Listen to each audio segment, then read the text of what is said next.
বিয়েটা জীবনে একবার, এই ক্ষেত্রে যে হেরে যায় তার পুরো জীবনটাই হেরে যায়। ইমাম গাজ্জালী রহমতুল্লাহি আলাইহি লিখেছেন, যেই যুবক 4 ধরনের মেয়েকে বিয়ে করবে, অর্থাৎ এমন 4টা বাজে গুণ, যেই 4টা বাজে গুণের ভেতরে যদি কোনো একটা বাজে গুণ একজন নারীর মাঝে পাওয়া যায় এবং সেই নারী কোনো পুরুষ যদি ভুলেও বিয়ে করে ফেলে, তার জীবনটা জাহান্নাম হতে পারে। এই জন্য আজকে এই 4টা বাজে গুণ আমরা জানবো এবং আমরা যখন বিয়ে করব, যাদের বিয়ে হয় নাই, আমরা বেস্ট লেভেল থেকে ট্রাই করব এটা জাস্টিফাই করার জন্য যে এই মেয়েটার মাঝে এই বাজে গুণ আছে কিনা। কারণ বিয়েটা জীবনে একবার, এই ক্ষেত্রে যে হেরে যায় তার পুরো জীবনটাই হেরে যায়। আর এই ক্ষেত্রে যে জিতে যায়, যে সফল হয়ে যায়, তার পুরো জীবনটাই বরকতময় করে দেয় একজন। বলেন সবাই, তিনি কে?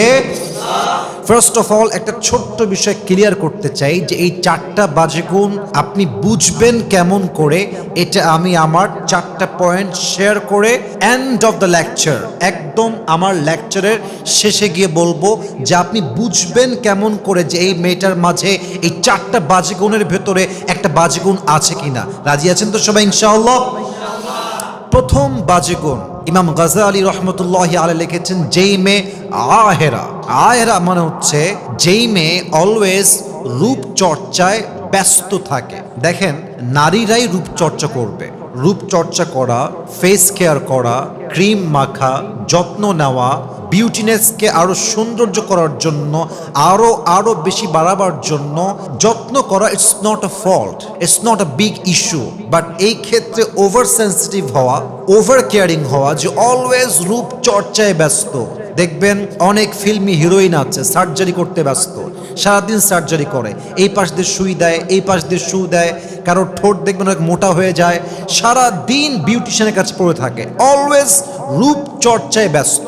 বিশ্বাস রাখেন, যেই মেয়ে অলওয়েজ রূপচর্চায় ব্যস্ত থাকে, এই মেয়ে কখনো লাইফ পার্টনার হিসেবে পারফেক্ট ওয়াইফ কখনোই হতে পারে না। ঠিক কিনা বলেন? আমি কিন্তু আবারও বলছি, রূপচর্চা করা কোনো দোষণীয় ব্যাপার নয়, কিন্তু যে কোনো কাজে অতিরিক্ত করা, বাড়াবাড়ি করা, বেশি লিমিটকে ক্রস করা, দ্যাটস আ বিগ ফল্ট। এজন্য খেয়াল রাখবেন যে একজন মেয়ে যাকে বিয়ে করছেন, এই মেয়েটা আবার রূপচর্চায় বেশি ব্যস্ত কিনা। আল্লাহ আমাদের সবাইকে এই বাজে গুণটা দেখে বুঝে বিয়ে করার তৌফিক দান করুক। পরে সবাই আমিন। 2 নাম্বার, ইমাম গাজ্জালী রহমতুল্লাহি আলাইহি লিখেছেন, যেই মেয়ে নাবিথা। নাবিথা মানে কি? যেই মেয়ে রূপচর্চা তো করেই করে এবং তার রূপের জন্য খুব বেশি গৌরব করে, আত্ম অহমিকা বোধ। বিশ্বাস রাখেন, যেই মেয়ের বাপ বড় লোক, হয়তো মেম্বার, চেয়ারম্যান, ব্যবসায়ী, সরকারি চাকরি করে, এবং মেয়েটা তার পরিবারের হয়তো একদম ছোট মেয়ে অথবা পুরো পরিবারে একটা মাত্র মেয়ে, এবং সে দেখতে সুন্দরী, দেখবেন যে এই রকম মেয়ে অহংকারে, রূপের দাপটে আর বাঁচে না যুবক ভাইরা। ঠিক কিনা বলেন? কিন্তু আমি খুব খেয়াল করে দেখেছি, যেই মেয়েরা স্কুল লাইফে, কলেজ লাইফে ক্লাসের সবচেয়ে সুন্দরী মেয়ে ছিল সেই মেয়েটা, পুরো কলেজের সবচেয়ে সুন্দরী মেয়ে ছিল সেই মেয়েটা, যাকে দেখার জন্য যুবকরা অলওয়েজ লাইন ধরে বসে থাকতো। এরকম বেশিরভাগ মেয়ে রূপ নিয়ে অহংকার করত, নিজেকে অনেক বড় মনে করত। এদের ফিউচার কি হয়? যেই মেয়েটা কলেজের সবার কাছে সুন্দরী মেয়ে ছিল, সেই মেয়েটা বিয়ের পরে তার স্বামীর কাছে সবচেয়ে অবহেলিত নারী হিসেবে গ্রহণযোগ্য হয়। ঠিক কিনা বলে?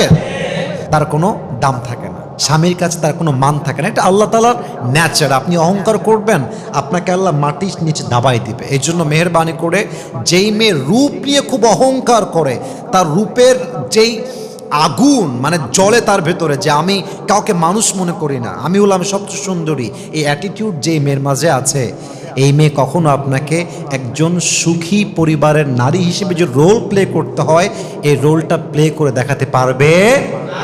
3 নাম্বার, এমন মেয়ে যেই মেয়েটা মুত্তালিআ। মুত্তালিআ মানে কি? যেই মেয়েটা অলওয়েজ স্বামীকে প্রেশারাইজ করে, প্রেশার ক্রিয়েট করে। মনে করেন বাসায় আসছেন, রাত বাজে 12টা, আপনার বউ আনতে বলেছিল, কয়েকটা বাজারের লিস্ট দিয়েছিল, এখন আপনি 8টা লিস্ট দিয়েছে, 6টা এনেছেন, 2টা মিস হয়ে গেছে। হ্যাঁ, তুমি কেন আনলা না? তুমি কোনো কাজের না, তোমার কোনো যোগ্যতা নাই, হ্যাঁ, তোমাকে যা বলে তার উল্টা করো, তোমাকে বিয়ে করে আমার জীবনটাই জাহান্নাম। প্রেশারাইজ করে, প্রেশার ক্রিয়েট করে। বিশ্বাস করেন, যেই মেয়ে মানুষকে প্রেশার রাখতে পছন্দ করে, চাপ প্রয়োগ করতে পছন্দ করে, এই মেয়ে আর যাই হোক একজন ভালো ওয়াইফ কখনোই হতে পারে না। ঠিক কিনা বলেন? 4 নাম্বার, এমন মেয়ে যেই মেয়ে মুবারিয়া। মুবারিয়া মানে কি এটা খুব ভালো করে বুঝবেন। This is my last point that I am going to share with everyone. It's very important. কিছু মেয়েকে দেখলে বুঝবেন না তার বাহির একরকম, তার ভেতরটা কিন্তু আর এক রকম। স্বামীর সামনে আসলে মানে ভাজা মাছটা উল্টাই খাইতে পারে না, ছি ছি ছি আস্তাগফিরুল্লাহ, আমি এটা জীবনও করি নাই, এটা আমি বুঝিই না, কি বললা তুমি এটা জান, তুমি আমাকে এরকম মনে করতে পারো। ভাবটা এমন যেন she doesn't know anything about the world, she acts like that, যে আমি কিছুই বুঝি না, আমি ভাজা মাছটাও উল্টাই খাইতে পারি না, বাট ডাল মে কুছ কালা তো জরুর হ্যাঁ। ভেতরে একরকম, বাহিরে আর এক রকম। স্বামী পড়ছে বিপদে, খুব কষ্টে আছে, অর্থনৈতিক অবস্থা খুবই খারাপ, মানুষ মিথ্যা ব্লেম দিচ্ছে, বিপদে পড়ছে, কষ্টে পড়ছে, স্বামীর সামনে এসে তুমি টেনশন করো না, আমি তোমার সাথে আছি, সবাই তোমার বিপক্ষে গেলে আমি তোমার পক্ষে থাকবো, আমি সারা জীবন তোমার পাশে আছি। স্বামীর সামনে বলো একরকম, বাহিরে গিয়ে রূপ চেঞ্জ হয়ে যায়। স্বামীকে বলে আমি তোমার পক্ষে আছি, আবার বাহিরে গিয়ে স্বামীর বিরুদ্ধেই সেই মেয়েটা ষড়যন্ত্র করে বেড়ায়, ঠিক কিনা বলেন? এরকম মেয়ে বিয়ে করা যাবে না। এখন প্রশ্ন হচ্ছে হুজুর, এই যে 4টা গুণ আপনি বললেন, 4টা গুণ তো এমন একটা গুণ যেই গুণটা বিয়ে না করলে সহজে আসলে প্রকাশিত হওয়ার সম্ভাবনা খুবই কম আসলে। সেই ক্ষেত্রে আমি বলবো আপনি একটা মেয়ের পরিবার, তার বাবা, তার মা, তার কালচার, তার সোসাইটি, তার আপব্রিঙ্গিং, তার ব্রট আপ, তার বেড়ে ওঠা, তার ফ্রেন্ড সার্কেল, তার বাবার ইনকাম, তার মায়ের চরিত্র, তার খালার চরিত্র, তার ভাই কেমন, তার বড় বোন কেমন, ছোট বোন কেমন, এই ওভারঅল এই সব কিছু আপনি অবজার্ভ করলে বুঝবেন যে এই মেয়েটা আদৌ এই 4টা বাজে গুণের মধ্যে পড়ে কি পড়ে না, ঠিক কিনা বলেন? ফর অ্যান এক্সাম্পল, প্রথমে বলেছিলাম যে মেয়েটা আহেরা, অর্থাৎ অলওয়েজ রূপচর্চায় ব্যস্ত। একটু বোঝা ট্রাই করেন, একজন মেয়ের বাবার ইনকাম হচ্ছে, for an example, just example আর নাথিং এলস, ইনকাম হচ্ছে 20,000 টাকা। কত হাজার? আর একবার কয় হাজার? 20,000। আচ্ছা বলেন তো, পরিবারে বাবার ইনকাম 20,000, বাবার মেয়ে হচ্ছে 2টা, ছেলে 1টা এবং বউ, এ হচ্ছে 5 জন মানুষের একটা সদস্য। মেয়েটা চাইলেও কি প্রত্যেক মাসে 30,000 টাকা ইনকাম করতে পারবে? মেকআপ করতে পারবে? পারবে না। কারণ কি? তার বাবার ইনকামটাই হচ্ছে কম। তা আপনি সেই মেয়েকে দেখলে বুঝবেন যে এই মেয়েটা ওই লেভেলের না। আর একটা মেয়ে যার বাবার মাসের অবৈধ ইনকাম হচ্ছে 10 লাখ টাকা, অবৈধ ইনকাম, বৈধ ইনকাম না, অবৈধ ইনকাম 10 লাখ টাকা, অথবা বৈধ ইনকামই 20 লাখ টাকা, কথার কথা ব্যবসা থেকে আসছে।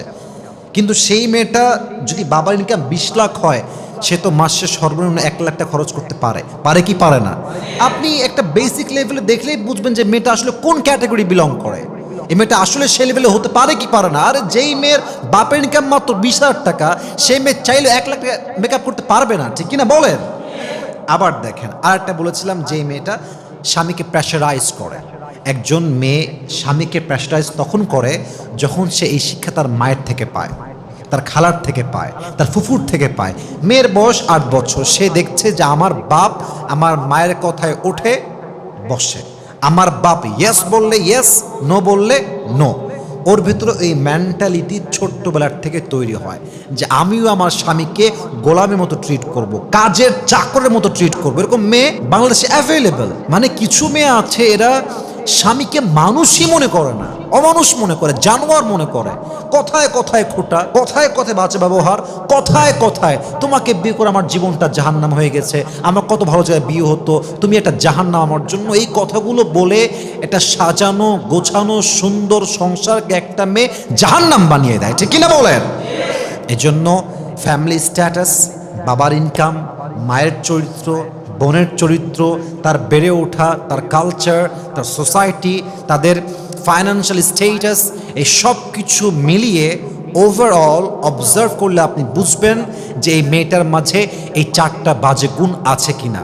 আল্লাহ আমাদের সবাইকে বিয়ের পূর্বে একজন মেয়েকে যথেষ্ট জাস্টিফাই করে বিয়ে করার তৌফিক দান করুক। আমরা সকলেই জবান খুলে পড়ছি আমিন। ওয়া আখির দাওয়ানা।